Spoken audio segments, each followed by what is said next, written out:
cada vez que yo hablo de teatro abierto me resulta como inevitable remitirme a lo que yo creo que fue un punto de partida para la existencia del teatro abierto, que fue la creación del Teatro del Picadero.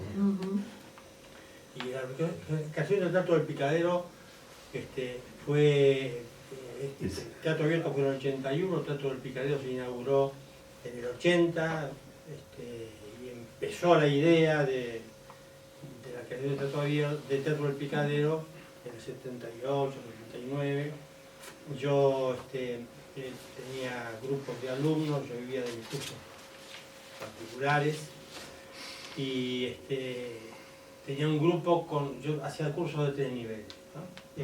Tenía siempre un primer, un segundo y un tercer nivel.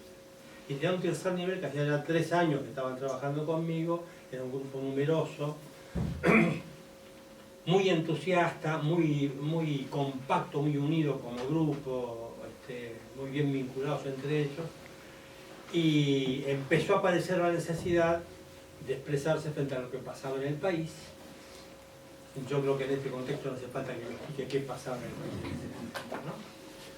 Pero pasaban 2 cosas muy importantes. Una era lo que sabemos todos de la dictadura, qué sé yo, de la represión, por supuesto, de la censura. La censura era un tema, se incendiaban teatros, se ponían pastillas de Gamexane, entonces se ponían las pastillas de Gamexane en una sala, al día siguiente en todos los medios se puso una pastilla de Gamexane, y ya no tenía que bajar de cartel porque no iba nadie más ahí, ¿no? Bueno, hubo gente que se tuvo que ir del país. Algunos sabíamos, muchos sabíamos que había desaparecido, yo había tenido alumnos desaparecidos, gente conocida, amigos desaparecidos. Eso sabíamos, pero no éramos muchos los que sabíamos que había campos de concentración. Yo me enteré porque dentro de ese grupo había una alumna que viajaba a Europa y de vuelta en un viaje a Europa me dijo, me cuentan en Europa que aquí tenemos campos de concentración clandestinos. En ese grupo tenía mucha necesidad de expresarse frente a esto, pero ¿cómo expresarse frente a tanta amenaza de que se incendien el espectáculo, de que tengamos cosas de cartel, de que alguno desaparezca, de que vaya preso? Entonces, había que inventar un espectáculo cuyo lenguaje permitiera decir lo que queríamos decir sin que eso dieran motivos a la censura para cerrarnos la sala, que no teníamos sala nosotros, ¿no? Para cerrar la sala donde estuviéramos o que alguien sufriera las consecuencias de la represión. Entonces, inventamos un espectáculo que escribí yo, que se llamaba La Otra Versión, o El Jardín de las Delicias. El Jardín de las Delicias por el cuadro del Bosco, la estética del cuadro del Bosco era adecuada porque remitía a otra época, cosa que para la dictadura es un buen recurso. La dictadura cree que como en otra época habla de otras cosas. Y la estética era bellísima, era muy potente. Y entonces escribí un espectáculo que había, qué sé yo, el espectáculo duraba 1 hora y algo y había 3 páginas de texto, no más. Lo demás era pura acción e imagen. Y los textos no decían mucho. Por ejemplo, había tomado un fragmento de una novela que era Radiografía de la Pampa, de Pérez Esquivel. Martínez De Martínez de bueno, y había un fragmento en esa obra que decía: cuando sepamos quiénes somos,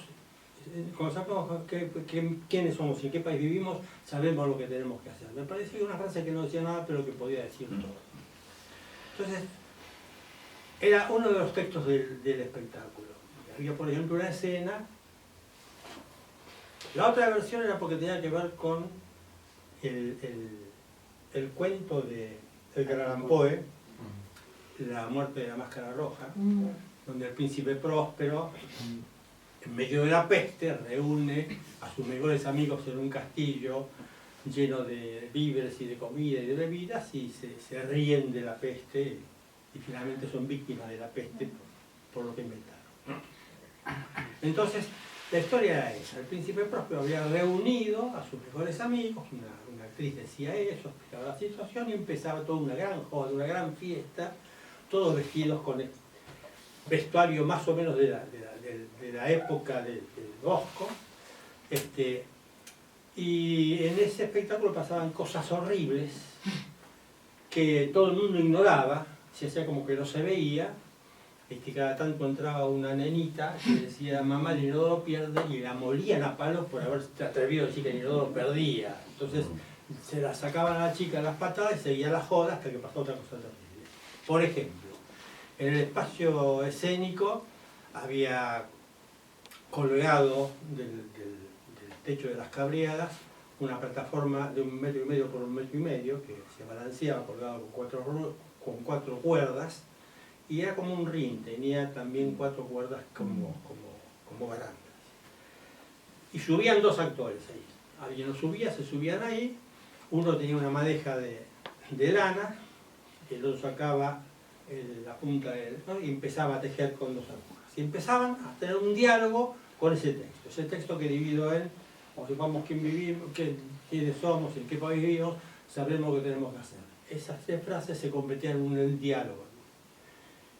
Y en un momento era una afirmación, en otro momento era una duda, en otro momento era una pregunta, en otro momento era una acusación, en otro momento era una amenaza, etcétera, etcétera, etcétera. Entonces estaban tejiendo y mientras hacían eso, uno se convertía en un interrogatorio y el que tenía las agujas empezaba a envolverlo al otro con la lana y le sacaba las palabras de la boca con la aguja. Se convertía en un interrogatorio donde el interrogado terminaba muriendo. Una tortura.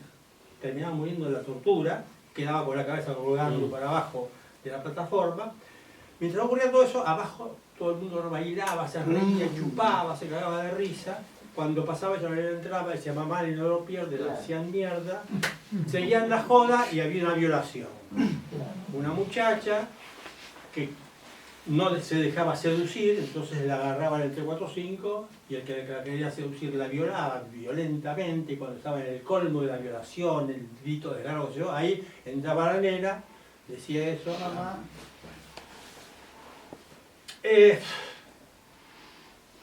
Yo sentí que por la estética del espectáculo merecía estar en un lugar que no fuese una sala de teatro convencional, porque la sala tiene su estética y no quería yo que la estética de la sala compitiera con la estética del espectáculo.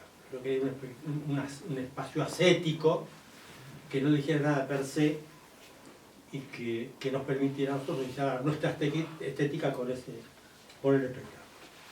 Entonces, había que buscar, bueno, busquemos un galpón, qué sé yo, a ver qué se hace. En la búsqueda, dentro de ese elenco, había una actriz muy joven, de 19 años, que se llama, por suerte, Guadalupe Noble, que era la hija de Roberto Noble, el fundador de Clarín. Era la hija de su primer matrimonio, no era la hija de Cristina. Roberto Noble ya había muerto, ella era heredera de una fortuna. Yo lo ignoraba eso, sabía que era la hija de Noble, pero nada más. Entonces, estuvo 3 años conmigo, pero yo ignoraba de su situación económica. Entonces me dijo: mira, Antonio, yo dispongo de dinero, si hace falta alquilar un lugar, lo alquilamos, yo puedo disponer de plata, qué sé yo. Bueno, empezamos a buscar y encontramos un lugar precioso, ¿no? En lo que se llamaba Cortada Raucher, en ese momento se llamaba.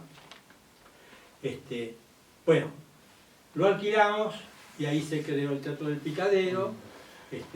Yo decidí que, al ser todo lo que quería, la sala tenía que evocar al circo criollo.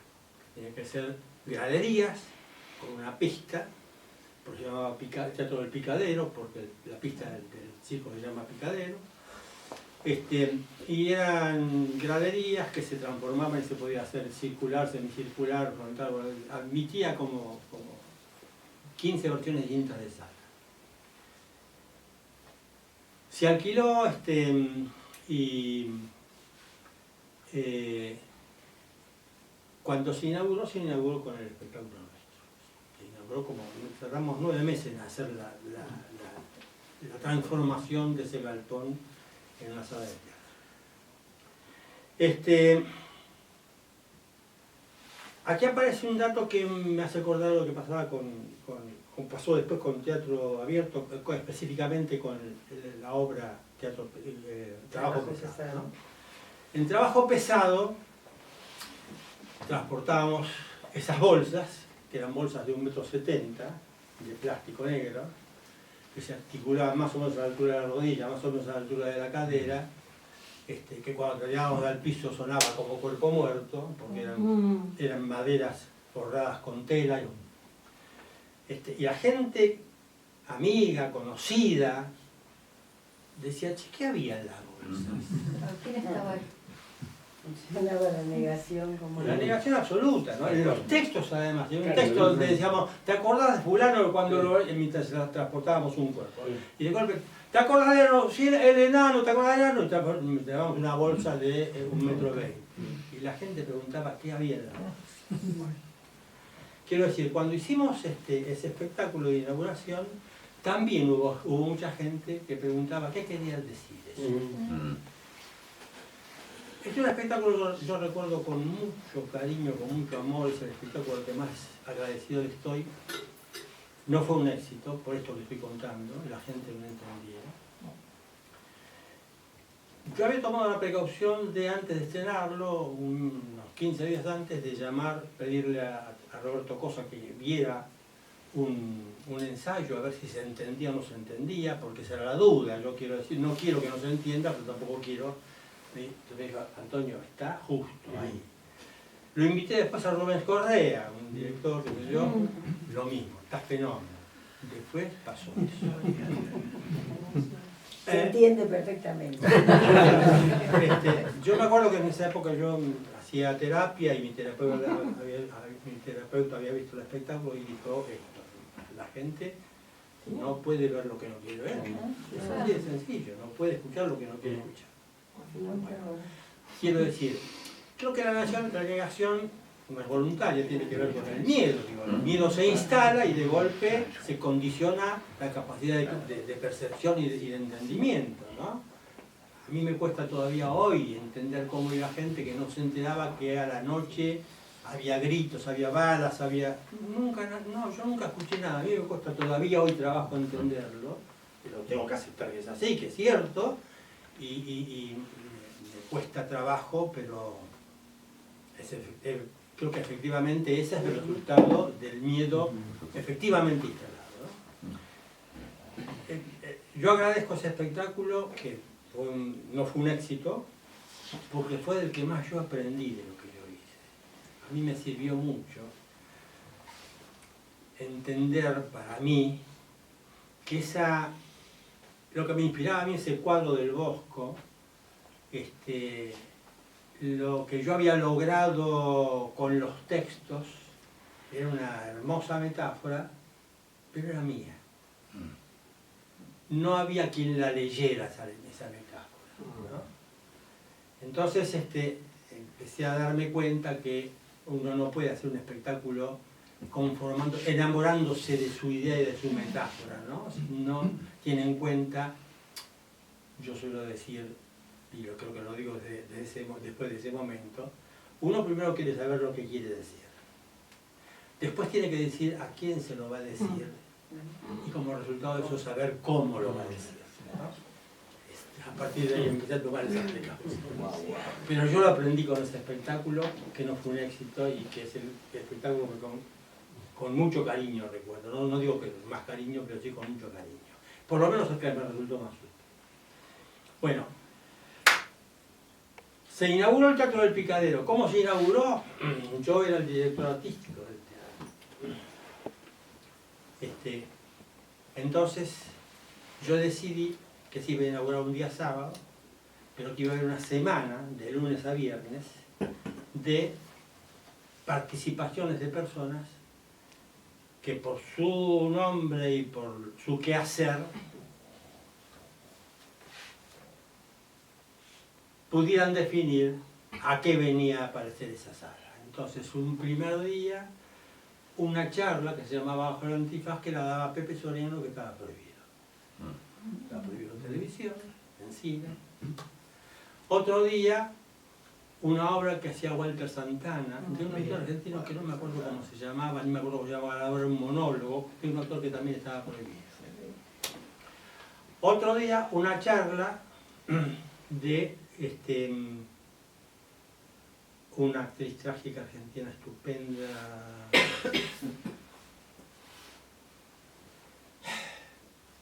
María Rosa Gallo, no, la que era parte de ella.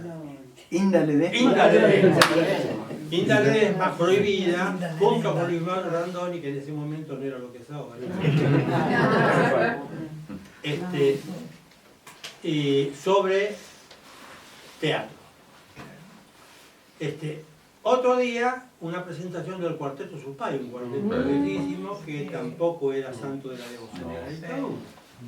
Otro día, un recital de Marina Ross que venía rezando en España y sola con su guitarrita cantaba. Bueno, y así, lunes, martes, miércoles, jueves, viernes y sábado, el espectáculo. Mucha gente me dijo, vos estás loco, esto es suicidio. Yo entendía lo que me decían, pero no me penetraba. Yo hoy creo que efectivamente era suicida, pero creo que lo volvería a hacer del mismo modo. No sabría hacerlo de otra manera. Había amenazas con Marilena. Sí. Bueno, quiero decir que una vez pasado el estreno, el Cuarteto Supay, Marina Ross siguieron haciendo una vez por semana una presentación. Y bueno, y había llamados telefónicos. Hola, sí, hoy va a estar Marina, si vos dígale que no haga recitar porque le metemos una voz. Llegaba Marina, yo decía, mira Marina, recibimos este mensaje, ¿qué querés hacer? El teatro está a tu disposición. No, yo quiero saber. Bueno, hacela, y yo me sentaba en la platea para que supiera que yo no me lavaba las manos y la acompañaba. Y teníamos muchas de esas, ¿no?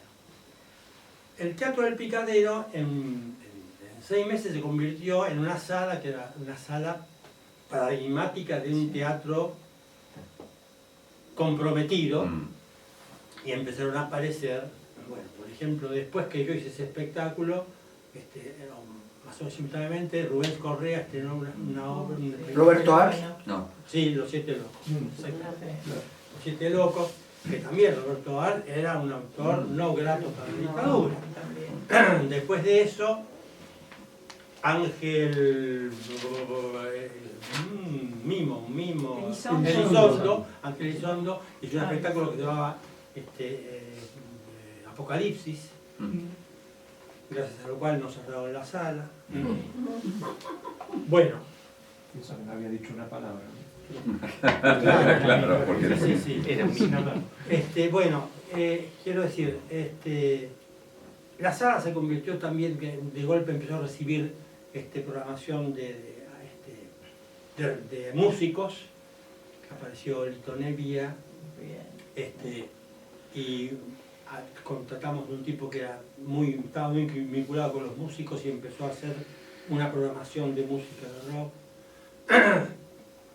Y apareció un grupo que llamaba C.C. Cutaya, que era Carlos Cutaya y su mujer, Carola, que iba todos los jueves, y entonces empezó a invitar cada jueves a un músico distinto. Iba Calamaro, iban todos los rockeros, todos los jueves. El negro Rada, Rubén Rada, bueno, una pila de los capos del rock comprometido. Y yo me acuerdo que en ese momento dirigía el Teatro Cervantes, no me acuerdo tampoco, yo soy terrible para los nombres que conozco mucho. Un director muy importante que dirigía el Cervantes, y en el Día del Teatro hizo un acto en homenaje al Día del Teatro, y me contaron a mí, yo esto no lo vi, el tipo se atrevió a decir en el Teatro Cervantes que el Teatro del Picadero se había convertido en una sala paradigmática del nuevo teatro argentino, porque además, digo, esta condición de la sala que se transformaba la hacía también de primera línea y tenía un equipo de luces y de sonido impresionante. Por eso había mucha gente que venía a hacer el espectáculo de sala porque no había otra sala donde se pudiera hacer. Así las cosas, un día habían aparecido dos cosas ese año.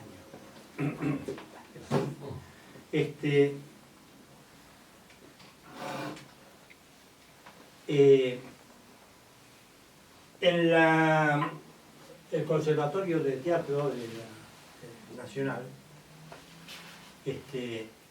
se formaban actores y directores y había dos materias que eran inevitables en cualquier escuela, que era Historia del Teatro Universal e Historia del Teatro Argentino. Habían sacado la materia Historia del Teatro Argentino. Ese mismo año, Kivesteig, que era el director de San Martín, anuncia en rueda de prensa la programación de la temporada del 81.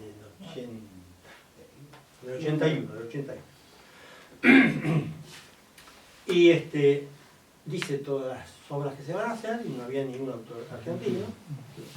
Un periodista se atrevió a preguntar por qué no hay argentino y Kivesteig, que yo la ciencia, honestamente, creo que no era un tipo de la dictadura, creo que él estaba antes ya en el San Martín, la dictadura lo dejó y él manejó la cosa como pudo, pero yo sería ingrato si dijera que era un funcionario al servicio de la dictadura, manejó las cosas como pudo.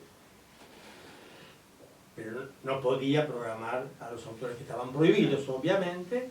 Cuando le preguntaron eso, y dijo, y no hay autores argentinos nuevos, dijo. Y eso fue lo que indignó a los autores. Y a mí este es un dato que me parece interesante, porque esos autores, que estaban prohibidos hacía ya mucho tiempo, habían perdido su posibilidad de trabajar, ¿no? Les faltaba la guita, el ingreso para comer. No podían trabajar en televisión, no podían trabajar en radio, no podían escribir obras. Chacho Dragún escribía monólogos, que hacía una actriz muy conocida que recorrió el país haciendo monólogos, ya me acuerdo quién era, si no le importa, pero lo firmaba con un seudónimo, ¿no? Entonces, pero a mí me parece importante que habiéndoles cortado el trabajo, se lo aguantaron, y cuando los hicieron desaparecer, sintieron que eso ya no era soportable, porque eso era hacerlos desaparecer, sacarlos del plan de estudio y sacarlos de las programaciones, hacerlos desaparecer. Entonces un día me vino a ver a mi Chacho Dragún, que yo lo conocí hace muchos años, éramos muy conocidos mutuamente, y me dijo, mira Antonio, vengo a preguntarte a ver si estamos haciendo, somos 5 autores, pero vamos a hacer 7, seguramente vamos a empezar a 2 más. Queremos hacer un ciclo de teatro para hacer al mediodía, así no te jodemos la programación del teatro, qué sé yo, así vos tenés el teatro para hacer tu programación al mediodía, y vamos a escribir sobre los 7 pecados capitales. Cada uno va a escribir sobre un pecado, lo vamos a hacer lunes, martes, miércoles, jueves, viernes, sábado y domingo, y se repetirá durante 2 meses. ¿Te parece bien? Me parece bien. Mirá que estamos todos prohibidos. Sí, ya lo sé. Entonces, ¿vos aceptarías dirigir alguna de las obras que todavía están escritas? Sí, acepto. Bueno, muy bien. Entonces venite el martes, a tal hora, nos estamos reuniendo en Argentoria los 5, vos serías el primer director y ahí empezamos a hablar cómo se sigue, a qué otros autores llamamos y a qué actor, el director llama. Y ahí fui yo, estaban Osvaldo Dragún, Tito Cosa, Máximo Soto, Somigliana, Elio Galípoli, 5, ahí están los 5. Y yo, nos reunimos y dije, bueno, yo voy a proponer por lo pronto a 2 directores. Lo propuse a Rubén Correa y propuse a Pepe Bove, que yo había visto un espectáculo de él muy interesante, me pareció un tipo piola, yo lo propuse. Fueron convocados, a partir empezamos a ver a quién más se va a convocar, ¿no? Pues faltan todavía 2 autores, y empezamos con mucho cuidado, porque una de las cosas que ha logrado la dictadura, a raíz del miedo, a raíz de la desconfianza, qué sé yo, era que no nos juntáramos. Esta es una cosa que habían conseguido, no juntarse. ¿no? Están prohibidas las reuniones. Están prohibidas las reuniones, digo. Claro, yo me acuerdo que yo había alquilado un lugar antes del picadero, había alquilado un lugar para dar clases, y tuve que ir a la comisaría a decir que yo iba a dar clases ahí, que iba a juntarse, tuve que dar todos mis datos. Se allanaban estudios donde había clases de teatro, se allanaban consultorios donde había grupos de terapia de grupo. Entonces, bueno, con cuidado, y podemos invitar a fulano, americano, bueno, se empezó a agrandar, de golpe ya no eran 7 autores, había 8, otro se enteró y vino, che, yo quiero entrar, ¿puedo? Bueno, dale, vení. Y de golpe empezó a ser una montonera de gente, actores que se enteraban y venían, che, anótenme, yo quiero. Llegó un momento en que era mucha gente y ya no nos podíamos reunir más en el bar de Argentores, no cabíamos. Entonces Argentores nos dio la sala del teatro, que tiene también el mismo lugar, y nos reunimos en la sala del teatro. Llegó un momento que éramos una barra terrible, se juntaban actores y empezaba a aparecer escenógrafos que querían, vestuaristas que querían, iluminadores que querían, utileros que querían, músicos, qué sé yo, mederos, una barra más, bueno. Entonces empezamos a deliberar, qué sé yo, qué hacer. Entonces finalmente se resolvió, ya éramos 21, dijimos, bueno, paramos acá, ¿qué hacemos? Hacemos obras breves, de 20 minutos, no más, de modo que hacer 3 cada día, y en 7 días son 21 obras, punto, cerramos aquí la cosa, 21 obras en 7 días, 3 por día. Bueno, entonces empezamos a darnos consignas de trabajo, ¿no? Primero, horizontalidad, que no haya próceres y soldaditos, ¿no? Que no haya primeras figuras y extras, ¿no? Entonces que los elencos tengan que estar formados por gente de prestigio y de cartel, y estudiantes de teatro, y actores nuevos, y actores de reparto, que nadie se llevara a 3 figuras de pilpar. La producción la hacíamos nosotros, en nuestro bolsillo.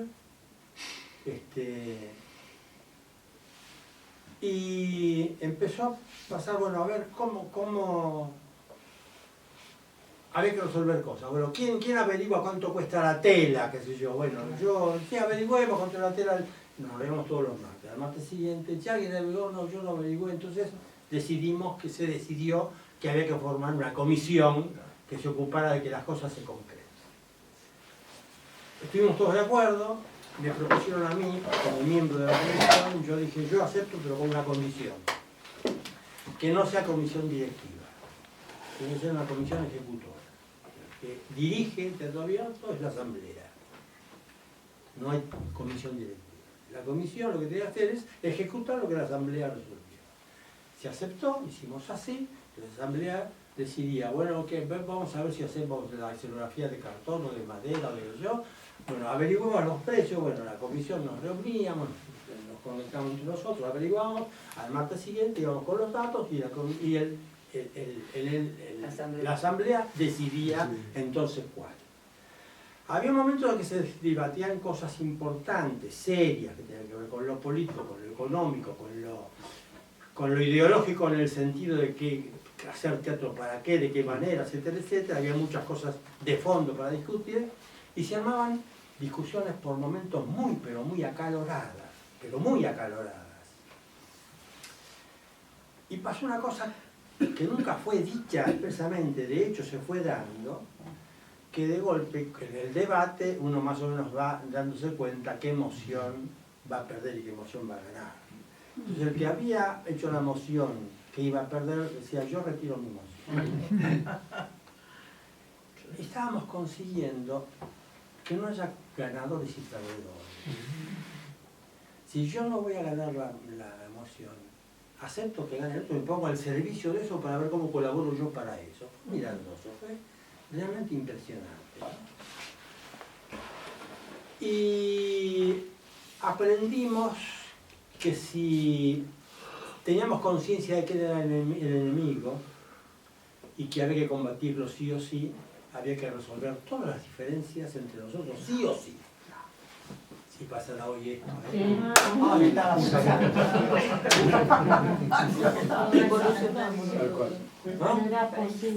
Bueno, y se pudo. Había diferencias importantes, se podía. Hubo mezquindades, bueno, digo, por ejemplo, empezamos a hacer eso, a medida que avanzaba se iban sumando actores, iba sumando gente y cada vez las asambleas más numerosas, en el momento en que había ya, hacía 2 meses que nos reuníamos y de golpe llegaba alguien nuevo, en general algún actor de prestigio, y de golpe decía, che, ¿por qué a esa hora? Me parece que no. Bueno, dime, ya lo decidimos. Bueno, pero nosotros recién llegamos y tenemos que decir, sí, bueno, había que discutir de eso. Sí. Está bien, ella me ayuda. Ya conoce toda la historia. Bien, había que discutir todo de nuevo. Y empezaron a aparecer los actores con mucha experiencia, que además eran de la ciudad argentina y que tenían mucha experiencia en el tema asambleario. Cómo se maneja la asamblea, cómo se acuerdan cosas, Y entonces de golpe había constantes revisiones de cosas que se habían resuelto en el primer mes, hacía 2 meses y medio, y había que volver a revisarlo, así. En un momento determinado, alguien dice, bueno, che, esta comisión que está merecería ser un poco más amplia porque ahora somos más. Bueno, está bien, sí, aceptamos. Bueno, empecemos de nuevo, hagamos una comisión nueva. Bueno, sí, hacemos una comisión nueva. Empezaron a proponerse entre ellos.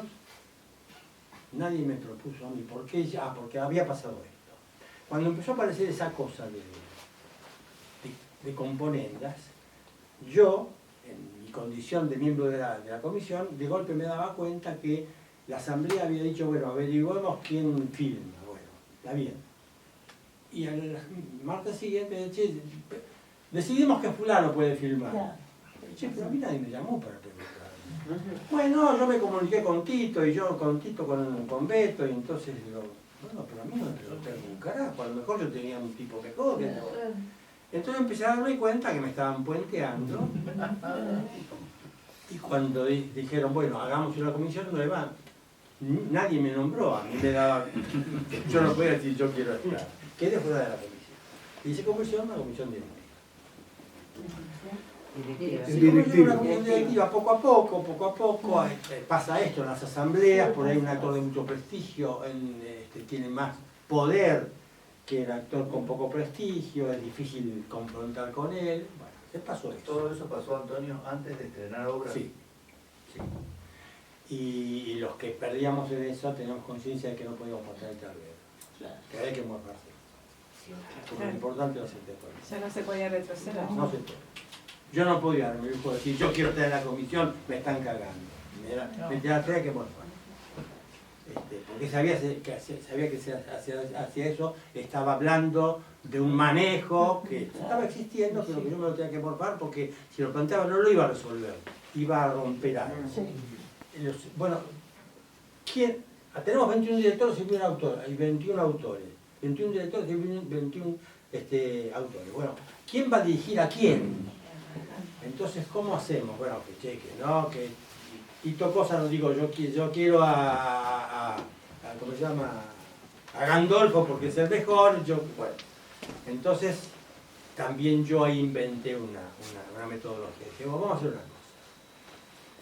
Que todos los directores tengamos la obligación de hacer una lista con todos los autores, en orden de preferencia. Yo pongo el que prefiero primero, después pero yo no puedo dejar de poner a ningún autor.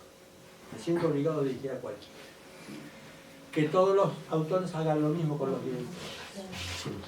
Entonces formamos una comisión que estábamos Máximo Soto, yo, Rubén Correa y no sé qué, 2 o 3 más, una comisión chica de 5 o 6, que empezamos a ver los cursos y vemos cómo empezamos a ver, y lo hicimos y decidimos que bueno, tal director te tocó con tal autor, hicimos las duplas y decidimos que cada dupla decidía cuál era su metodología de trabajo.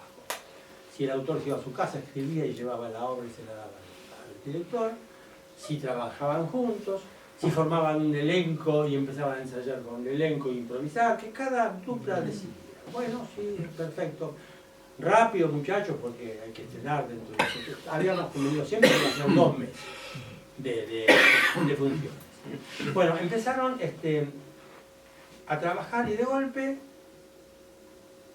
apareció el primer autor que dijo, bueno, yo tengo la obra escrita. Bueno, léela, y la leía en la asamblea. Y la asamblea opinaba sobre la obra.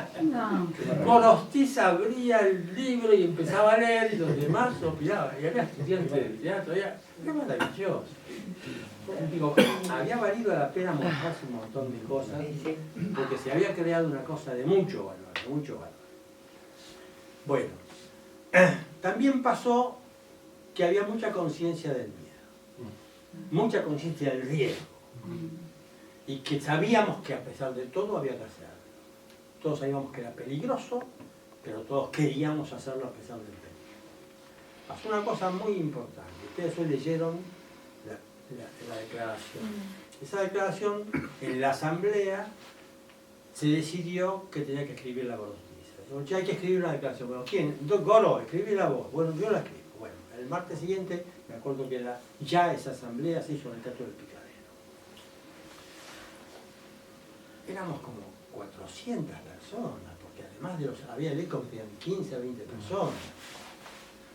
La Rubia, por ejemplo, un elenco que tenía, qué sé yo, una lista así de actores, bueno. Más los escenógrafos, más los músicos, más los técnicos, microfonistas, estábamos todos en la gradería del Teatro del Picadero sentados, Gorostiza lee eso, y entre las frases ustedes recogieron una que es este país al que queremos dolorosamente. Terminó de leer. Pido la palabra, dijo uno. Todos levantamos la cabeza. Carlos Canella. Carlos Canella, un militante genial de la puta madre, muy jugado, muy acostumbrado por el cuerpo. Carlos, ¿por qué amamos dolorosamente a nuestro país? Obvio. ¿Cómo? Es obvio. Sí, ya sé que es obvio. Yo sé por qué. Pero yo te quiero preguntar, si yo salgo de una función y un tipo al que yo no conozco me pregunta por qué lo amo dolorosamente, ¿qué es lo que le tengo que contestar? Quiero decir que tengo miedo, muchachos. Carela. Carela. Bueno, Carlos, empezamos a hablar y finalmente Carela dijo, bueno, está bien, dejémosla, pero sepamos que es así, ¿eh? Muchas veces dijimos, muchachos, tengamos conciencia de que somos el blanco perfecto, estamos debajo de todos los focos, rodeados de gente de la oscuridad. Así se estrenó el Teatro Abierto. Antes del estreno, estábamos pegando los carteles en la puerta del teatro, y aparecía gente rara, preguntando, che, ¿quiénes hacen esto? ¿Por qué se hace? No, son actores y actrices, qué sé yo. Pero ¿por qué nada más? Ciclo de teatro, que decidimos no hacerlo al mediodía, sino a las 7 de la tarde, porque el teatro pedía su programación a partir de las 9. En ese momento estaba Inda Ledesma haciendo una versión de un clásico, Medea, y no sé qué otra obra había. Bueno.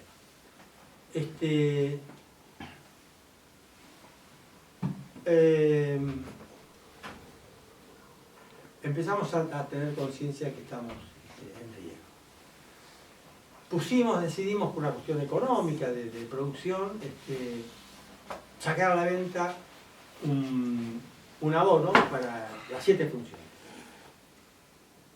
que costaba que el precio de una localidad de cine para las 7 funciones. Bueno, se vendieron las, no sé cuántas eran, en 15 minutos.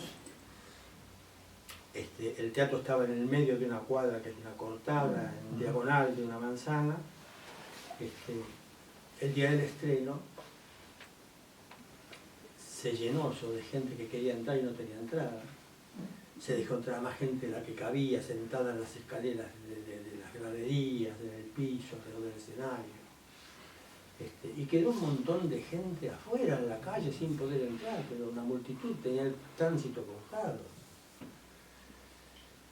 Bueno, empezamos la función de estreno, terminó la primera obra y estalló el público en un aplauso y una aclamación que decían, a la vida hemos hecho, ¿no? Termina la segunda obra, lo mismo, termina la segunda y la gente gritaba y empezamos a entender lo que estaba pasando, ¿no? Creo que fue Tito Cosa que dijo, no tenemos espectadores, tenemos hinchas. Sí. Y que también había la constancia muy conmovedora de que estábamos frente a gente que necesitaba escuchar y ver eso, y que nosotros estamos cumpliendo esa función, nos parecía impresionante. Lo realmente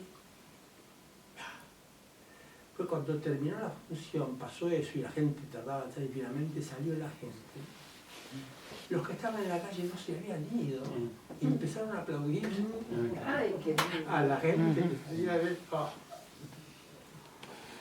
Aplaudían a los espectadores que habían podido ver la obra. Impresionante. ¿Cuáles eran esas 3 primeras secuelas? No me acuerdo el orden de las obras. Yo me acuerdo que la mía estaba un sábado, creo, pero no me acuerdo. No me acuerdo el orden de las otras. Bueno, nada, a la semana yo sentía que mi obra había tenido algunos problemas. Yo había tenido problemas con 2 actores del elenco, con los que no me había entendido. Uno de ellos le hacía el personaje ese, que hizo la primera función y después renunció y lo tuve que cubrir yo. Por eso en el libro, todas estas obras, figura el nombre de él y no figura mi nombre como actor, figuro yo como director nada más. Y el otro, el que hacía el ciego, Niebla, que era Villanueva Cosa. Ese personaje le iba a ser Federico Lupi. Y empezó a ensayar Federico Lupi. Al 4º o 5º ensayo cayó a...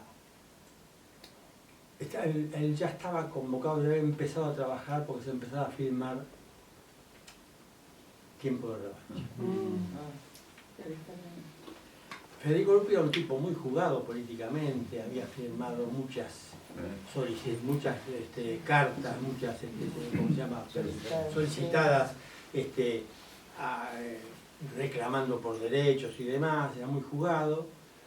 Y llamó la atención un día que él había firmado una cosa firmada por varios actores y autores, qué sé yo, y el diario la había publicado por tercera, a los 5 días la volvió a publicar. Entonces él mandó una carta de lectores al diario protestando porque él había autorizado que se publicara una vez, no 2 veces. Me pareció medio raro. Después de eso, cae un ensayo, no llegaba, era tarde, estábamos esperándolo en un pequeño subsuelo que había en el Teatro del Picadero para ensayar, y cae él muy bien vestido, con traje, qué sé yo, y se vengo destruido, y él era un tipo muy alto, con piernas muy largas, se sienta en un banquito cortito, se le quedaban las piernas así. Y dice, me siento, soy un personaje de Chekhov, tengo la columna vertebral partida. ¿Qué te pasó? Vengo del canal, no sé si era Canal 7 o qué canal.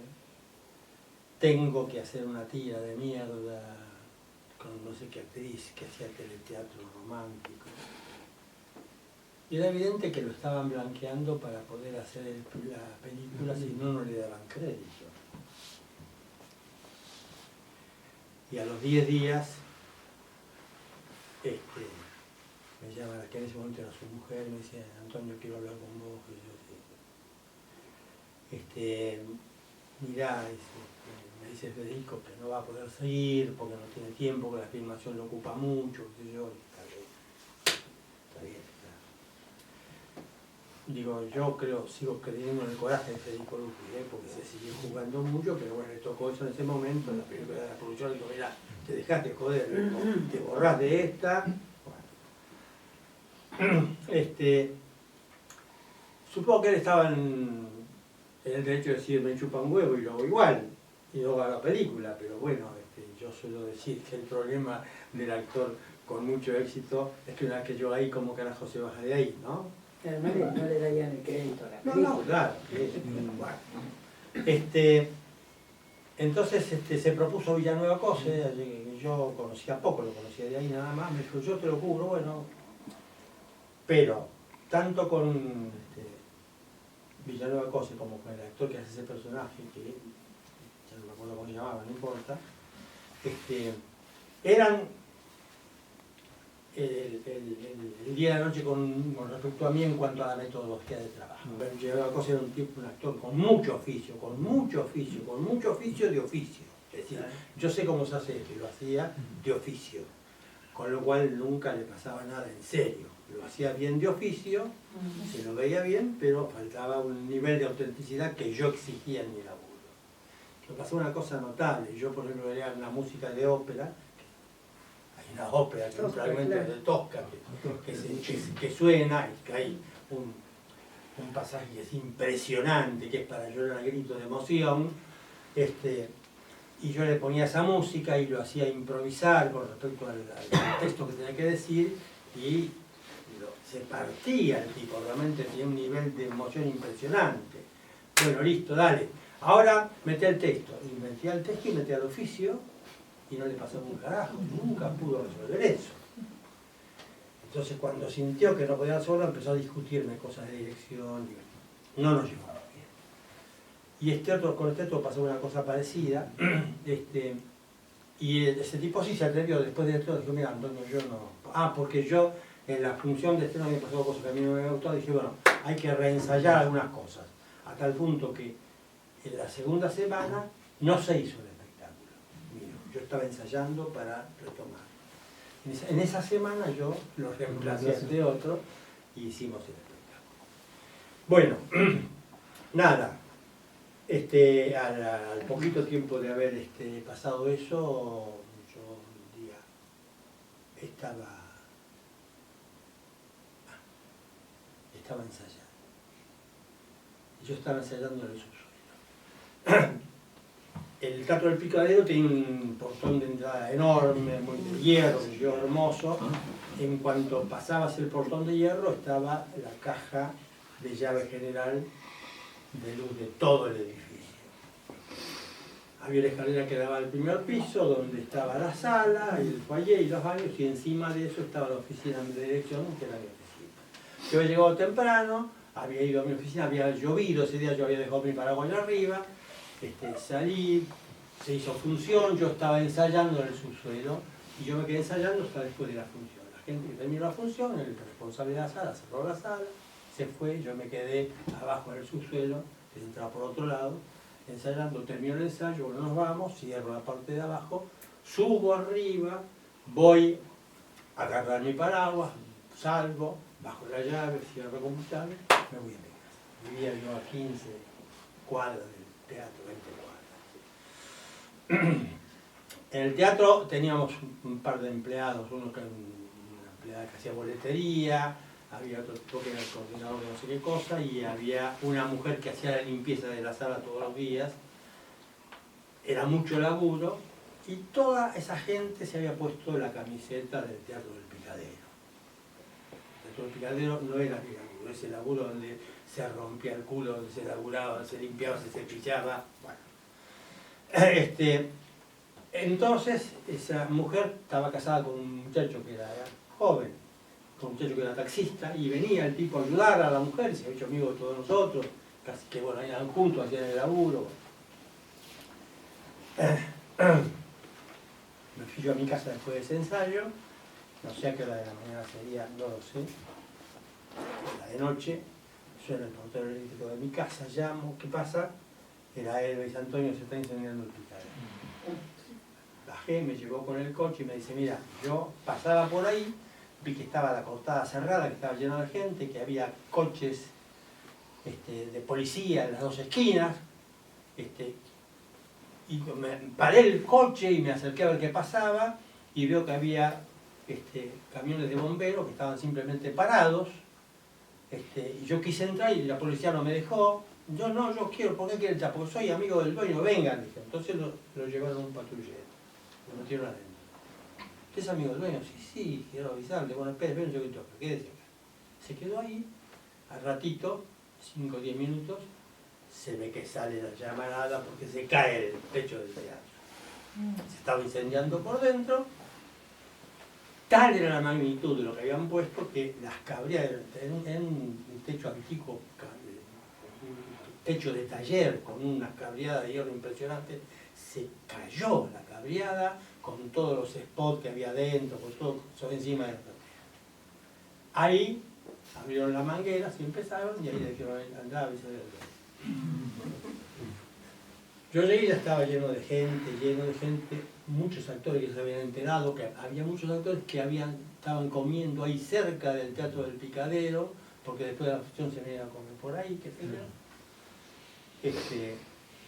Así que se empezó. Bueno, yo estaba ahí, cuando yo vi eso, tuve una crisis nerviosa, empecé a gritar, que yo quería encontrar a alguien. Bueno, en medio de esa crisis, que me estaban mis compañeros tratando de tranquilizar, aparece un tipo que dice, che, ¿qué le pasa a este hombre? Hay que tranquilizarlo, qué sé yo. No, es uno de los dueños, porque yo era socio de Guadalupe Noble, ella que había puesto toda la plata, $1 millón. Yo había administrado la construcción, y cuando había que habilitar la sala, tenía que haber una institución jurídica, una persona jurídica. Entonces ella dijo, no, vení, Guadalupe tenía oficinas con asesores, qué sé yo, venía a la oficina que vamos a hacer una sociedad, me dijeron mis asesores, qué sé yo, hicimos una sociedad de responsabilidad limitada y me dijo, mira, te quiero decir que tenés el 50% de las acciones. Guadalupe, no, vos sí, la idea fue tuya, y yo, bueno, así. Es uno de los dueños, qué sé yo, bueno. Fui a la comisaría, acompañado por Guadalupe Noble y por 5 o 6 compañeros más, creo que estaba ahí Chacho Dragún y algunos más. ¿Quiénes son los dueños? Ella y yo. Bueno, le hicieron pasar a ella. El oficial del guardia, que estaba no sé quién era, le tomó declaración, 5 minutos, le dijo, venga usted. Bueno, ¿dónde estaba el depósito de combustible? No hay depósito de combustible.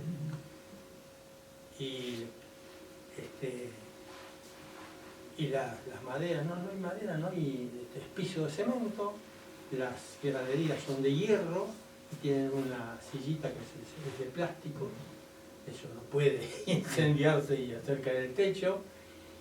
Y entonces el cortocircuito, no hubo cortocircuito porque yo cerré la llave de luz, fui el último en salir. ¿A usted fue el último? Sí.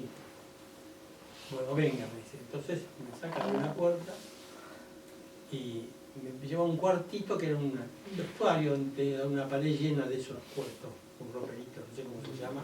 Locker. Nada más, no hay ni una silla, nada, desesperé acá. Cierro la puerta y al rato aparece un tipo con uniforme. ¿Y usted qué hacía? No sé, me dijeron que esperara. ¿Cómo se llama? Antonio Mar. ¿Y por qué está? No sé, fui a denunciar un incendio y se iba. Al rato venía otro, sin uniforme. La misma historia, al rato venía otro. En un momento dado, yo voy, abro y le digo, no, quédese adentro. Hasta que yo no lo llame, no salga. Me quedé. Al rato aparece otro tipo también con uniforme. Y me dice, ¿usted qué hace? Estoy esperando. ¿Cuánto hace esperando? No sé, hace no sé cuánto. ¿Eras vos? Pero hacía una obra de teatro. Venga, abre otra puerta. se mete en un pasillo largo con una lamparita chiquitita de 25 vatios y empezó a caminar no sé cuántos metros. Para mí fueron 250. Y desembocamos en un galpón enorme, lleno de muebles viejos, rotos, amontonados. Empezamos a caminar por ahí, agarra una silla y me dice, agarra. Venga.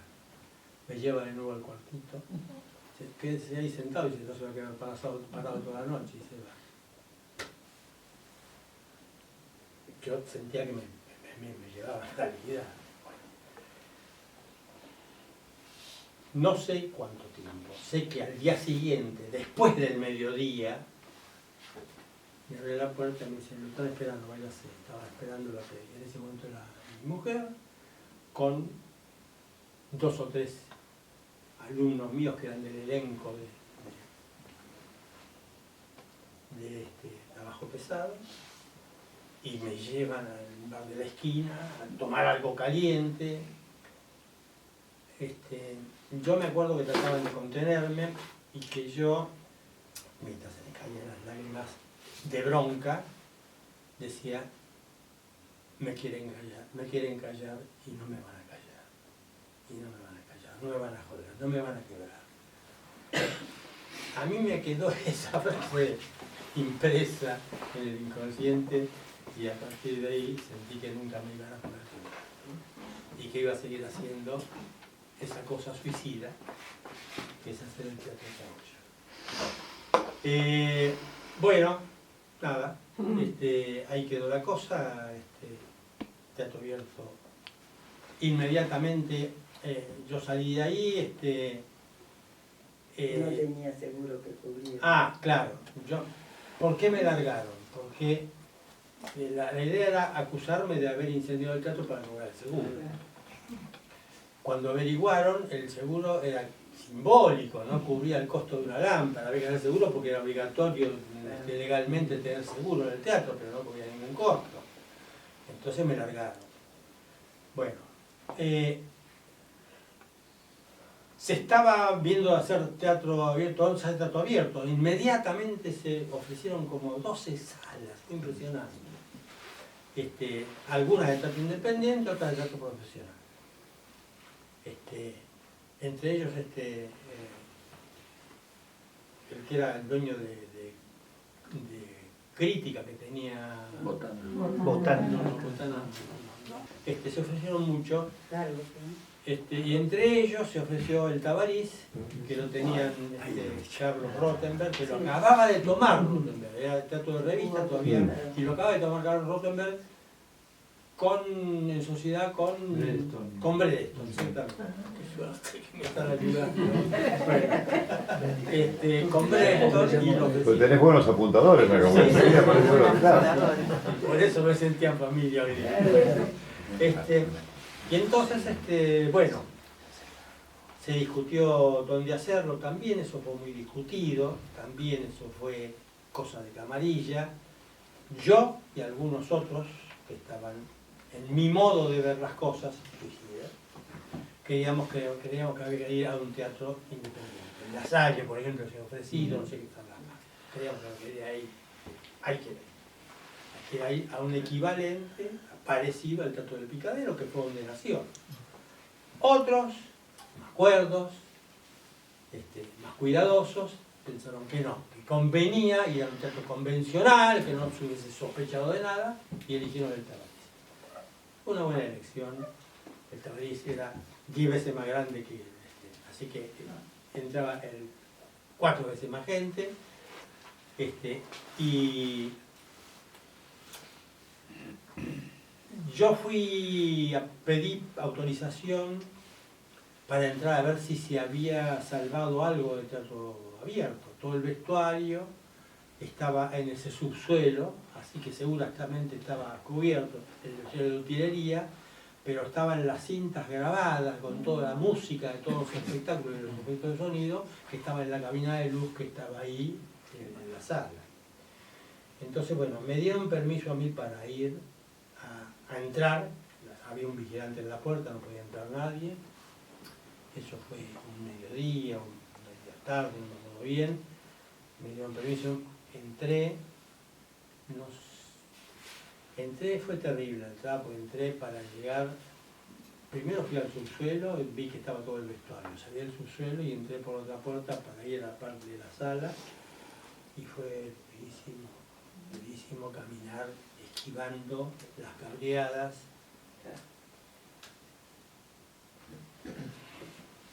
Terrible, fue esa caminata hasta llegar a la cabina de luces y estaban todas las cintas. Entonces de ahí salí y fui a una asamblea que está una convocatoria que había hecho Teatro Abierto con público, una conferencia de prensa en el Teatro La Salle. Ahí llegué yo cuando ya había empezado eso, estaba lleno de gente, estaba presente Sábato, había mandado un telegrama de adhesión de Borges. Pérez Esquivel también. Pérez Esquivel también estaba, exactamente. Yo subí al escenario cuando estaban hablando, todavía estaban en la mesa arriba del escenario, estaba parte de lo que ya era la comisión directiva del gobierno. Entre ellos Chacho Dragún, que estaba leyendo una declaración, y yo ahí avisé a la comisión y al público que estaban las cintas y estaba el pase. Qué bueno. Entonces en 5 días vamos a decir cuál es la sala y se va a reabrir Teatro Abierto. En esa conferencia de prensa se dijo bueno, que el Teatro Abierto se iba a encargar de reconstruir el Teatro del Picadero.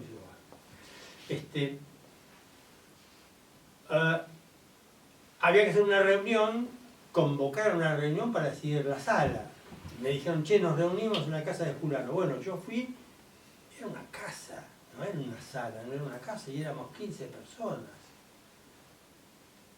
Digo, che, pero escúchame, aquí vamos a decidir. Bueno, sí, Antonio, hay que decidir, basta, no es joda, yo, llamados telefónicos, Antonio, hola, sí, Carlos, se no voy a hablar, sí, Carlos, y perdé, cuidado. Sí, no, tranquilo, nada. Yo estaba en minoría absoluta, porque no, el Tabarís, bueno, vamos al Tabarís. Y fuimos al Tabarís. Fue impresionante porque la calle Corrientes tenía colas de 2 cuadras para entrar. Bueno, le salió el tiro por la culata, la dictadura, multiplicaron el programa Teatro Abierto, y duró 2 meses y así ahí terminó. Qué bueno. Bueno, y no sé, está la historia de Teatro Abierto. Yo creo que efectivamente hubo muchas mezquindades, hubo muchas cosas muy feas, pero que lo importante es que pudimos valorar el objetivo, disponernos a ceder lo que había que ceder con tal de que el objetivo se lograra. Muchas veces a mí me tocó hablar de esto, algunas veces Lalo querido, discípulo, amigo y compañero, que es docente en el Colegio Ilia. Una vez me invitó para que hablara con los alumnos de Ilia, que eran una de las secundarias, y yo me empeño cada vez que hablo con gente joven, si ustedes están dispuestos a hacer una movida por lo que realmente importa, si realmente importa, no crean que se van a reunir con ángeles, porque ustedes tampoco son ángeles, se van a reunir con personas que tienen mezquindades, que va a haber diferencias, que van a tener peleas. Si saben lo que quieren hacer, lo van a lograr. Si se pelean por pequeñeces entre ustedes, no lo van a lograr. Me parece que para mí ese es el mejor mensaje de este gobierno. Muy bien. Bravo.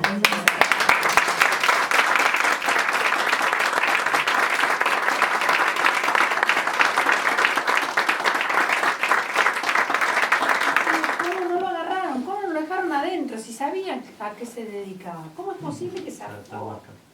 Sí, porque ¿Por los nobles? No, los nobles no, los nobles estaban, Guadalupe estaba absolutamente peleada con todos, ¿no? Era imagínate. Totalmente, Además, totalmente. ella se fue Pelea que duró inmediatamente. muchísimo tiempo más. Le dijeron que andate a España. Pasó eso, le dijeron, se despidió ella. Dijo, "Ahora me voy". Cuando estaba se inició un expediente judicial con respecto al tema del incendio, ¿no? Yo decía que era un atentado y ellos decían que no, que era un corte. Entonces había toda una lucha con respecto a eso, estaba en el expediente el peritaje de los bomberos de la policía que decía que la llave de luz estaba cortada. Y seguía diciendo que el motivo era incendio por cortocircuito.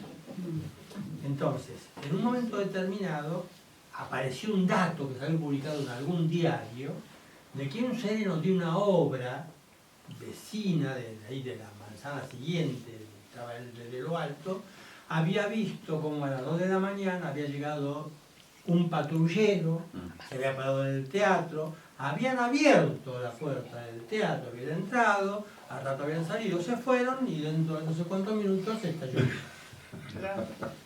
Si había un tipo que declaraba eso, estaba cantado que habían sido los servicios, no se podía. Cuando apareció eso, era tan serio el tema político. A ver, cuando yo discutía con mis compañeros de lo que yo estaba diciendo, yo estaba peleándome mucho con el jefe de bomberos que me llevaba a mí a hablar acerca de por qué, de qué iba a decir, y yo decía, no, fue una bomba por tal motivo, pero los bomberos dicen que estaba la llave baja, y yo, bueno, y yo cuento, y yo digo, yo no tengo duda porque además pasó esto antes del estreno, pasó gente que hablaba, que venía a preguntarnos quiénes éramos, que era gente que no conocíamos, gente que hacía preguntas que no hace el público del teatro, ¿no? Entonces cuando conté eso entre mis compañeros, uno de ellos, Omar Grasso, que era un argentino que había estado radicado en Uruguay un tiempo, volvió, que había sido muy militante de los Tupamaros en Uruguay, me dijo, Antonio, si vos decís eso, yo te voy a decir que yo no estaba cuando pasó eso, ¿no? Porque yo vengo de allá, sé cómo hay que hacer para no caer, desde yo. Yo personalmente pienso Sí. que si esto hubiera ocurrido en el 76, 77, 78, hubiera... Claro, Sí, sí, sí, hay una suerte de Claro. mano más blanda que empieza a aparecer en el 81. Sí, ya aparecía porque esto tiene que ver con mi venida a Mar del Plata. Sí. Tiene que ver porque, por ejemplo, ya habían empezado a reponer a intendentes y a gobernadores que habían depuesto.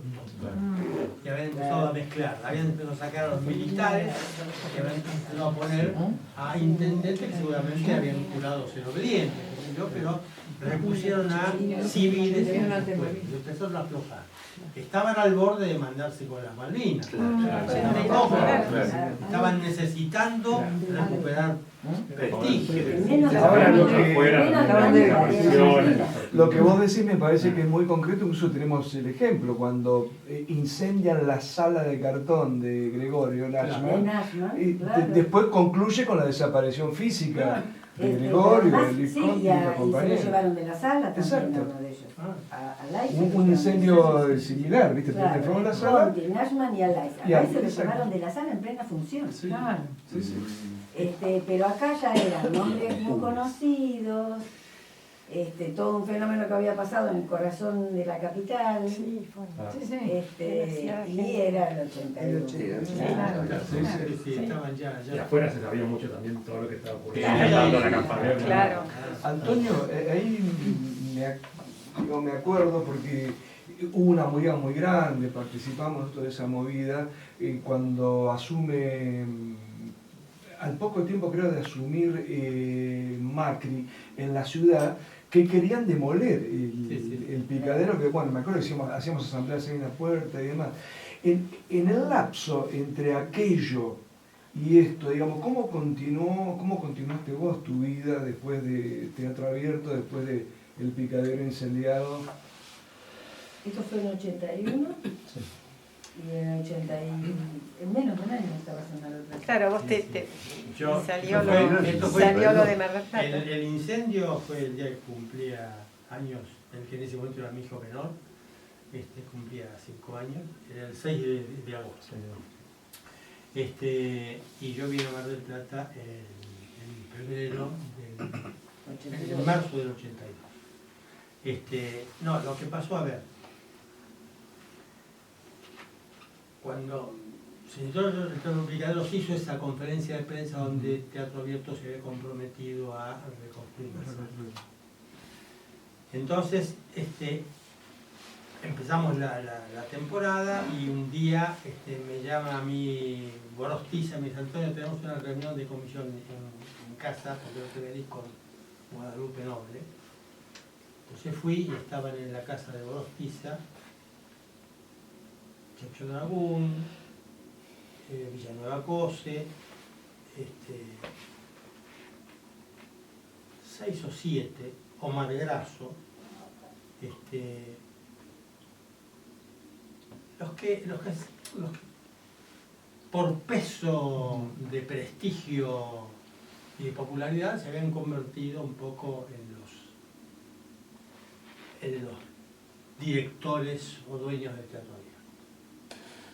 Entre ellos un tipo que se llamaba Víctor, no me acuerdo cómo, no me acuerdo, no importa, era un tipo que no era actor ni director, que había sido productor de Los Siete Locos con Rubén Correa, y yo lo conocí de ahí porque era productor del espectáculo, había hecho el espectáculo en mi sala, lo conocía mucho. Era un tipo que era un avión para los números. Es decir, vos haces el 2%, lo agregás el 4%, después de lo dividís por 8 te va a dar 15. Ah, bueno, yo nunca sabía dónde me estaba afanando, pero siempre hacía los números. El tipo tenía una empresa de construcción, construía viviendas y las vendía, tenía mucho manejo de la producción, de la economía. Y él entonces había sido colaborador de Todo Abierto en temas administrativos y de organización. Y estaba ahí en esa reunión, me llamó la atención a mí. Entonces me contaron: bueno, les queremos contar a Guadalupe y a vos que hemos estado analizando cómo hacer la campaña para reconstruir el Teatro del Picadero. Es una campaña fuerte. Pensamos, ese era el momento de la tablita con el dólar, pensamos que si hacemos una buena campaña, bien hecha, en 2 meses podemos recaudar 5 millones de dólares. Entonces la idea es comprar el edificio, es comprable porque está medio demolido, comprar el edificio, construir ahí el Teatro del Picadero, más otra planta artes plásticas, más otra parte cine, más otra no sé cuánto, hacer un centro cultural. ¿Qué les parece? Está bien, nos parece bien. ¿Y ustedes qué querrían de eso? No, nada, nosotros queremos recuperar el Teatro del Picadero, ni siquiera lo pedimos, ustedes ofrecieron, nos parece bien, lo agradecemos, pero queremos el Teatro del Picadero. Bueno, muy bien. Bueno, entonces déjennos que armamos un plan de difusión y vamos a convenir con ustedes qué les ofrecemos, qué les proponemos. Eso se va a discutir en la Asamblea de Teatro Abierto. Bueno, en la Asamblea de Teatro Abierto estábamos siempre Guadalupe y yo. Entonces, estas cosas de pelotudo que tiene uno, dice: che, si la Asamblea va a discutir qué nos van a ofrecer a nosotros no podemos formar parte de esa Asamblea. Sería absurdo. No van a poder hablar libremente cuanto que me ofrecen y que no. Entonces, Guadalupe y yo no vamos a estar en la Asamblea de Teatro Abierto cuando se decida eso. ¿Sí? Está bien, bueno.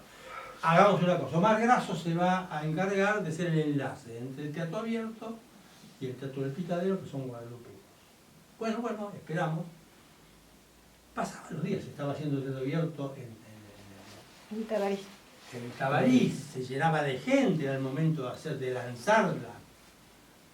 Nunca nos llamaban, lo llamamos a Omar Grasso, si no, la comisión está discutiendo algunos pormenores, yo, nada. Llegó el último día, el día de la última función que se hacía, nos llega la noticia, no sé de qué lado, que parece que en la última función van a entregar el plan. Entonces, bueno, yo dijimos, un plan que no nos consultaron nosotros. Decidimos nosotros no ir para no avalar algo que a lo mejor nosotros íbamos a discutir. Entonces decidimos no ir, lo cual fue terrible, porque al final, la última función de Teatro Abierto fue apoteótica, una maravilla, con el público, el disfrute, la fiesta que fue, que nosotros no pudimos verla porque no queríamos quedar enganchados y no hicieron ningún lanzamiento. Decimos, no, estamos viendo. Esto fue, a ver, Teatro Abierto empezó a fines de julio, fines de agosto, fines de septiembre, terminó Teatro Abierto. En diciembre, mediados de diciembre, me llamaron. Antes de eso, se armó el quilombo con el Sereno, qué sé yo, la cosa se ponía peligrosa políticamente, y un día viene el Lupe y me dice, Antonio, me dicen mis asesores que me rajé del país. Me voy. Te dejo el Teatro del Picadero. Entonces, no, te lo dejo a vos, basta. Lo llamamos a Omar Grasso. Omar, te quiero decir que yo me voy por tal motivo, que a partir de este momento, el Teatro del Picadero es Antonio, es el dueño del Teatro Abierto, yo le doy un 50%, el Teatro del Picadero yo le doy un 50%, es el dueño, y después si tengo que hablar algo con él, lo arreglo yo con él, pero él es, así que todo lo que tenga que hablar, arreglo con él. Ya se fue, yo no tuve más noticias del fenómeno, ni tuve más noticias. Bueno, no. Hasta que en mediados de diciembre me llaman a una asamblea, fui a Argentores, había, no sé, 60, 70 personas, no los que había poca gente.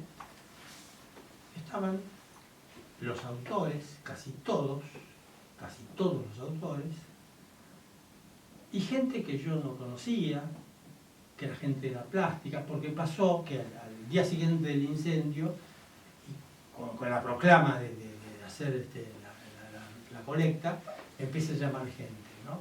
Me acuerdo que me llamó un músico, no me acuerdo quién era, importante, y me dijo, Antonio, voy a hacer un recital el sábado que viene, quiero donar la recaudación para la Revolución del Teatro. Y dije, mira, eso se va a encargar Teatro Abierto, yo prefiero no ser yo el que maneje la guita, no me parece honrado que yo soy el beneficiario de la colecta y yo no rinda cuentas a nadie, que eso lo maneje Teatro Abierto, y nosotros estamos a disposición para que decida a Teatro Abierto qué es lo que hace falta, a quién llamar, a qué herrero, etcétera, etcétera.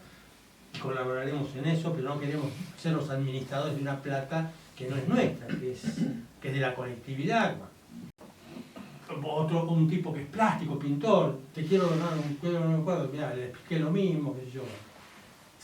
Me enteré que por ahí no sé cómo se llama, la organización que agrupa los plásticos, discutieron en la asamblea lo que se debía hacer y que por ahí, bueno, che, son empresarios, se jugaron, les salió mal, que se jodan, hagamos un teatro para nosotros, si vamos a hacer una colecta, si vamos a hacer una colecta nosotros. Bueno, me llaman a esa asamblea, voy, yo no me voy a dar nunca, estaba en el escenario y me pusieron un banquito, esos altos de dibujante, me senté ahí, y estaba toda la asamblea ahí, entonces tomó la palabra Villanueva Rosa. Me dice, bien Antonio, nosotros hemos estado hablando mucho sobre qué proponerte, vamos a hacer una colecta para hacer el proyecto y hacer Teatro del Picadero, y te ofrecemos a vos que entres en la sociedad con el 49% de las acciones. Yo dije, me birlan la dirección artística del Teatro del Picadero. Y dije, no, yo no quiero ser socio de un negocio de teatro. El Teatro del Picadero es un sueño artístico. Yo quiero conseguir realizar mi sueño artístico, que es dirigir un teatro y dirigir en ese teatro. Así que yo propongo lo contrario. Propongo que yo tengo el 51% y el 49% tiene una organización sin fines de lucro que represente a la masa de personas que no son ustedes, que son la gente que va a poner la guita, etcétera, etcétera. Y entonces salta Manolo Callao, un actor marplatense que estaba... Sí, sí. Y dice, no, pero esa no es el propósito del Teatro Abierto, el objetivo del Teatro Abierto.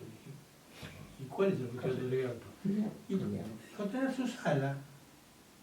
Dije, pero hermano, si el proyecto es ese, hagamos una campaña pro teatro, sala de teatro abierto, y yo colaboro con esa campaña, pero no hagan una campaña pro de reconstrucción del Picadero, porque el Teatro del Picadero era mío. La marca registrada. Bueno, quedaron que iban a ver, que me iban a contestar, desapareció.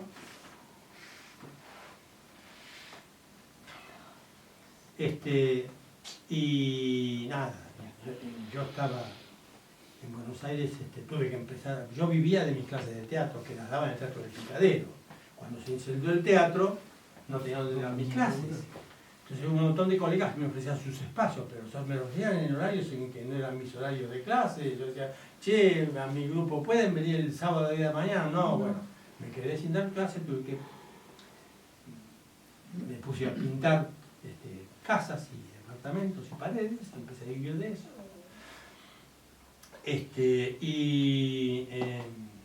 Estaba en la lona, tuve que dejar el departamento donde vivía porque no podía pagar el alquiler, muy terrible, fue durísimo, muy.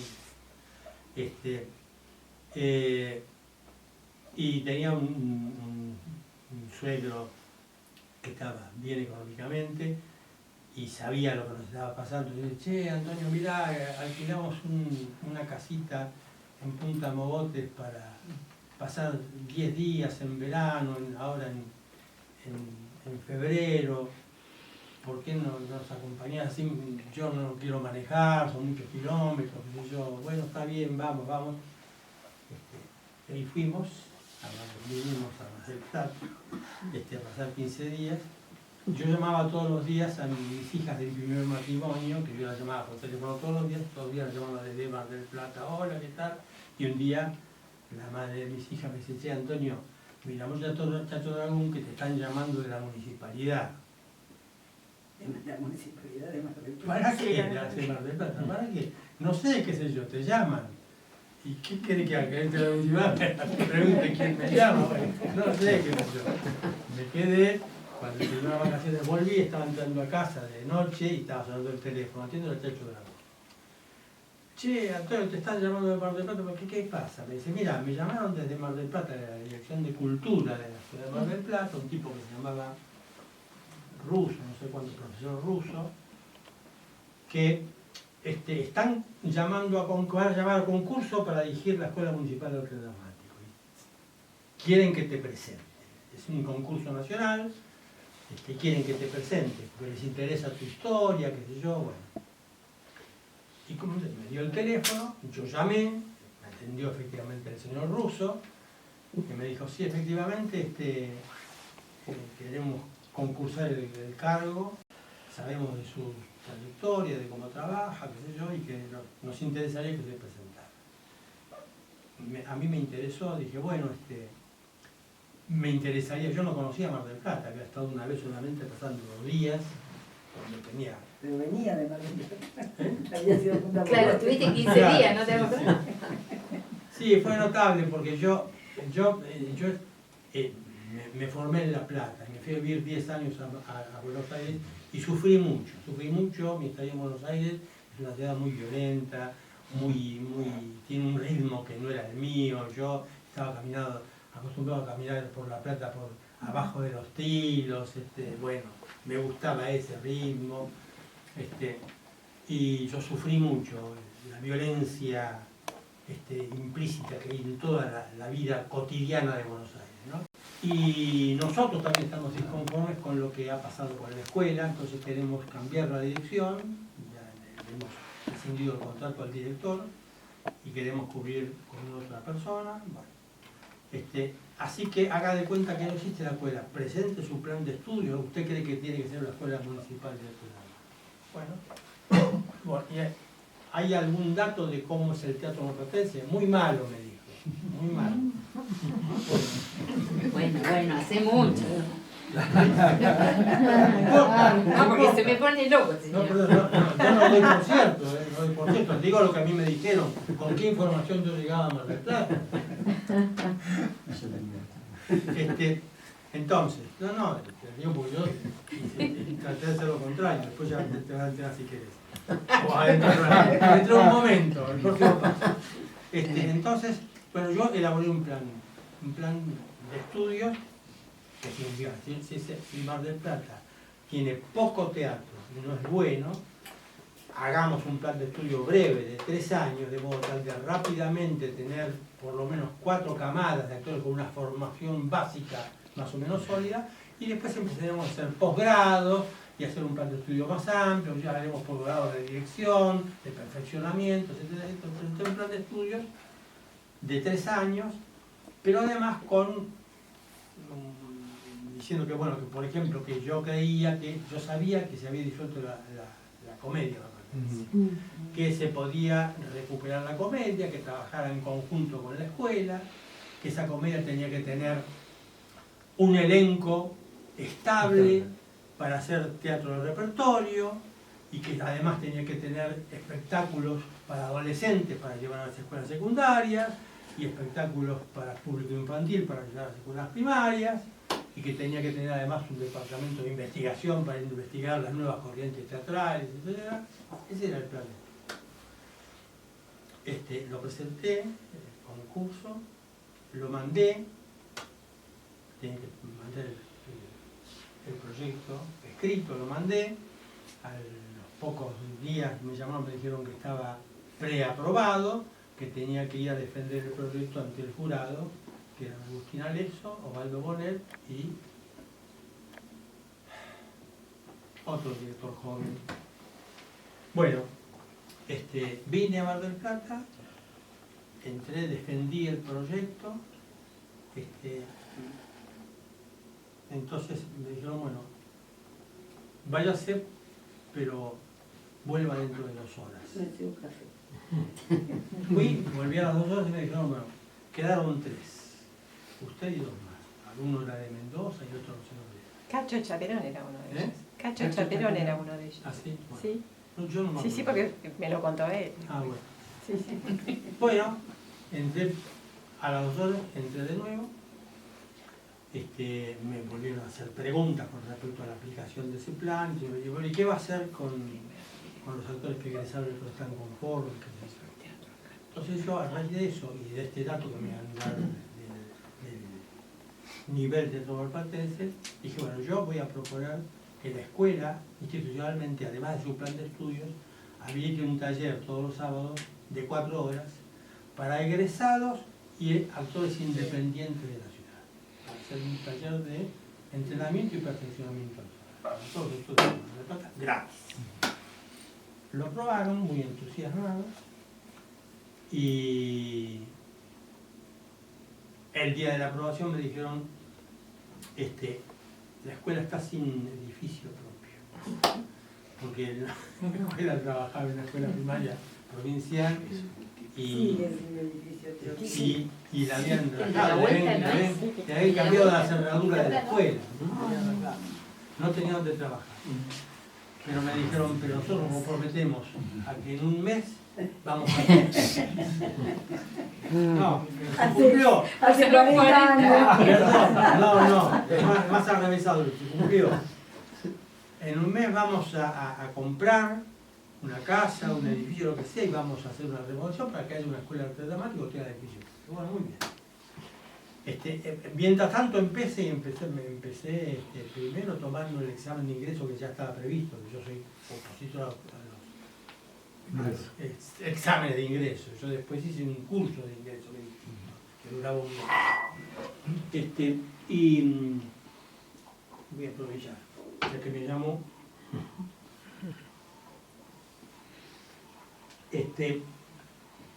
Y bueno, empecé el 1 de marzo del 82, en Mar del Plata, y empecé a trabajar con ese taller. Se empezaron a juntar los actores independientes, que hubo de todo. Hubo gente que venía a ver si después yo lo llamaba para montar un espectáculo y a los 15 días se iban. Hubo gente que venía honradamente a trabajar, pero cuando vieron que mi modo de trabajar no era el que mejor les gustaba a ellos, lo cual está bien, es lícito, digo, hay infinitas maneras de hacer teatro y todas son buenas, la mía es una, y es esa. Por ahí yo soy muy exigente en cuanto a las asistencias, a cuanto a los horarios, no me gustan los que hacen turismo.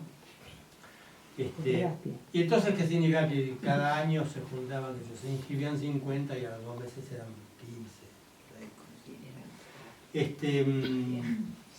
Pero bueno, yo vine a Mar del Plata y en el 82, y en la Semana Santa del 82, que yo viajé a Buenos Aires a buscar unas cosas mías, justo me llama Rubén Correa para decirme que quieren hablar conmigo desde el Teatro Abierto. Voy y me junto con él en una reunión.